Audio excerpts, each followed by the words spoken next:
जोहार मंडळी, जय आदिवासी। आज आपण आहोत वाडा तालुक्यातील पाली या ठिकाणी बोहाडा कला महोत्सव हा कार्यक्रम या ठिकाणी आयोजित करण्यात आला आणि त्यामध्ये आपले जे आदिवासी कलाकार आहेत, जे पारंपरिक वर्षानुवर्ष जे आदिवासींची कला सांभाळत आहेत, अशा कलाकारांचा परिचय आपण या व्हिडिओच्या माध्यमातून घेणार आहोत। आपल्यासोबत मोखाडा तालुक्यातील कुंडाचा पाडा येथील जानू दिघा काका आहेत। काका जानू बुद्या दिघा। तर मी ह्या कणसरीचे देवासाठी परंपरा हे आमच्या आडले वडल्यापासून संस्कृती होती की आज हे दुधी आहे, मोठाला आहे ते दुधी आहे, त्याच्यातून ही बांबूची दांडी आहे आणि हे आपली तार आहे। तारापासून जसं आपला गाण्याचा म्हणणं ते तारेच्या हिसाबावरच वाजवायचे आणि कुळदेवता आपला खंडेराव बहिरी भवानी असं ते खळ्यावले देवालं ते घांगळ लागते, घांगळ आवज्या ते वाजवायचं। त्याच्यानंतर आपले टारपा वाजवायचं। त्याच्यानंतर बरंच त्याच्या वारवाल्यांचा कार्यक्रम असतो, मग ते वारा घ्यायचं, ते कणसरीचं पार पाडायचे। कणसरीची आपल्याला कशी दुखापती लागते ती आपण कशी काही दूर करायची आहे, मग ते खळ्यापासून गाणं लावीत तर घरी पासवर यायचं। मग ते आपला कुटुंबी देव असतो हिरवा देव, मग तो खांद्यावर घ्यायचं आणि घुमत यायचं। तसंच हे घांगळ आवज्या गाणं सांगत आणि पुढं चालत यायचं। मागून पोपलीक राहते, ते बरेचसे घुमणार राहतात, ते अंगावर सोटा खेळवतात, मग ती बरीचशी मजा वाटते। मग घरी आल्यानंतर त्याला एक बोकड्या द्यायचं सकाळी काळीपाट म्हणून ते कणसरीचं विजोड होतो। मग ती दुखापती आपली नष्ट होते। मग परत 5 वर्षांनी परत ते देव चालू करायचं। असं आमच्या मोकड्या तालुक्यातून मी जानू बुद्या दिघा कुंडाचा पाडा असं हे गाण्याचं काम करतो। तर दिघा बाबा, आता तुम्ही आतापर्यंत आम्हाला खूप चांगली माहिती दिली। आता आपण कसं आहे की तारपा वगैरे सगळं लोकांना माहीत आहे की आपण जे बनवतो त्याची काय निगा राखायला लागते, काय सगळं। आता घांगडी जे वाद्य आहे हे तुम्ही एकदा बनवलं तर मग त्याची कशी तुम्हाला काळजी घ्यायला लागते आणि किती वर्षापर्यंत त्याला मग आपल्या सोपाऱ्या तयार झाल्या का त्याला कलर मारणं चांगला, त्याला आपल्या नाटीचा दोरा बांधणं, मग त्याला मस्त स्वभाव करायचे, त्याला ती तार घुसून टाकायची, मग ती हातात वाजवून पाहायची, ती चांगली वाजली तर चांगली वाजते, नाही मग परत सदर बदल ती करीत द्यायची। म्हणजे आपले गाण्याचं आणि ते ताराचं चांगलं मंगळसूत्र जमायला पाहिजे। बरोबर। हां, आपला एक जीवभाव यायला पाहिजे। तर हे दांडे आहे, ही येळूची आहे। अच्छा। हा भोपळा आहे, तो भोपळा आहे आणि त्याला मध माशी बारीकली माशी असते, त्याचं हे मेन असतं। मग ते मेन आणायचं आणि ते कुठं लागणार तिथं लिपीत राहायचं, तरच त्याचा तो नाद लागतो। आणि ही दुधी आहे ती वाजवताना कानाला लावायची, हां का त्याची सूर आपले याला येते, जशी वाजवशी तशी ती सूर देणार। बरोबर। त्याची आता मोखाड्याला तुम्ही राहता, तुम्हाला एखादी समजा ऑर्डर आली, एखाद्या ठिकाणी बोलवलं, तर मग हे सगळं ने आण करताना काय याची काळजी कशी घ्यायला? काळजी घ्यायची म्हणजे ही तार जर पद्धतशीर घ्यायची, नाही तर मग शिल्लक आपल्या बॅगेत टाकून एक तार शिल्लक न्यायची।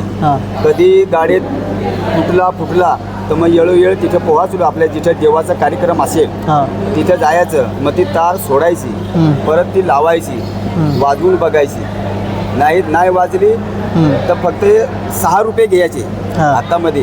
ती तार 6 रुपये एक हातून धरायचे, बाकी त्याची वरून धरायची, तार ती घसायची, जरा पातळ करायची, मग ती मस्तपैकी वाजते। कार्यक्रम संपला, आपल्या गाडीत बसायचं, काळजी घेऊन पद्धतशीर अशीच मांडीवर घ्यायची अशी आणि त्याची सरळ निघून यायचं ना। तर कुठं ठोकलं कुठं फुटलं म्हणजे ती सगळा वाया जाणार, भोपळा कुठं भेटत नाही असं। मग ती काळजी करून घरी आल्यानंतर आपल्या जागेवर ठेवायची, त्याच्या अगरबत्ती पेटवायची, एक नारळ ठेवायची, देवा तुला मी एवढे लांब नेला था, तुला वाचवून आणला, पण काही दुखापती लावजूच नको, ह्या तुला श्रीफळ फोडतो म्हणून तू सीताळ तसा मी पण सीताळ, म्हणून देवा तुझा अभिमान मला वाटायला पाहिजे। असं हिरोबा बाळोबा खंडेराव बहिरी भवानी हे आमच्या कुटुंबामध्ये परंपरा चालते। आणि तेच देवासाठी आणि हे घांगळ आवजेसाठी हेच आमचे कणसेरीचे देवाला चालतं. त्याच्यातलं असं आहे का आईचा थान सोडल्यानंतर आपण जलम दुधाला लागतो, म्हणजे कणसरीला आई आपण जेव्हापर्यंत लहान असतो तेव्हा आपण दूध पाजते, पण एकदा मोठा झाल्यानंतर आपण आणायला लागतो. माईक सांगते बाळा आजपासून माझा दूध हटला, आजपासून आणायला लाग. मग तसं आपण ते कणसरीचं परंपर ते टिकवायला लागतं. जसं आजोबाने टिकवलं, पिंजोबाने टिकवलं, ती पिंजोबांची पिढी आता हटली, तर आता आपण पिंजोबाने असं सांगितलं का बाबांनो आमची पिढी गेली, तर आता तुमच्या पिढीला कुठंतरी जावं, कुठंतरी सोपाऱ्या येतील, त्याचं गाणं व्यवस्थित करावं, व्यवस्थित आपल्या आपल्या घरी यावं. आपला ज्या वाजेतूर आहे ते आपल्या आपल्या जागेवर जिथं देवस्थान असेल तिथं ठेवून द्यायचं, पद्धतशीर ठेवायचं. कुठं जायचे असले तर आधोगार आंघोळी करायची, आरती पेटवायची आणि देवाला ओवाळून आणि देवाला सांगायचे का देवा मी बाहेर गावी जातो, मला मस्तपैकी वाचवून आणि तुला पण सगळा वाचवून खूप कुठं झाले ना पाहिजे, असं तुला देवाचं देवकार्य संपवून आणि घरी आणून आपल्या आपल्या जागेवर ठेवायचे.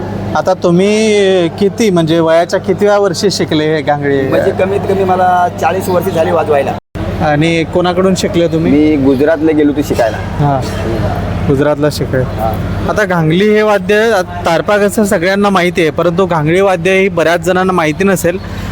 पण आता घांगडी वाद्य जर आपण पाहिलं तर जी राष्ट्रीय परिषद झाली त्याच्यामध्ये बऱ्याच पाहुण्यांच्या म्हणजे अनेक देशांचे जे राष्ट्राध्यक्ष येणार होते, पंतप्रधान येणार होते, त्यांच्या स्वागताला घांगडी वाद्यसुद्धा होतं आणि त्याच्याकरता सोनू म्हसेंना तो मान मिळाला होता. खूप सारे कलाकार आपल्या तालुक्यात, आपल्या पालघर जिल्ह्यात, मोखाडा, जव्हार अनेक तालुक्यांमध्ये आहेत, परंतु ते आपल्यापर्यंत पोहोचत नाही आहेत. तर बाबांचा नंबर मी खाली देतोय आपल्याला. जर आता बाबा घांगडीचं तर आपण माहिती घेतली, आता तिकडे आम्हाला तेही साहित्य काहीतरी दिसतंय. आता त्या साहित्याची माहिती आपण या ठिकाणी घेऊया. आदिवासी संस्कृतीमध्ये एखादा माणूस मृत्यू पावल्यानंतर त्याचे जे कार्य केलं जातं, हा आवाज आपण ऐका.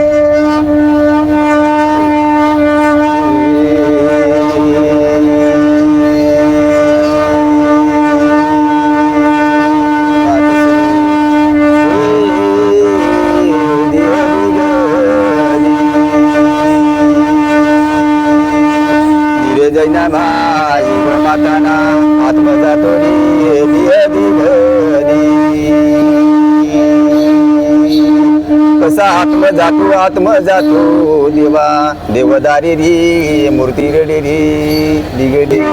कसा आत्म जातो बाई आत्मा जातो देवदारी रे धीर दिगदी धीर दिगदी धीर दिदी. कसा आत्म जातो देवदारी पांडुरंगा धीरे दिगदी माया लागना सक्ती गेली धीरे दिदी. दुसरा फासा टाकला, अरे फासा टाकला आत्मवड देवा दिग धीरे दिगदी धीरे दिदी.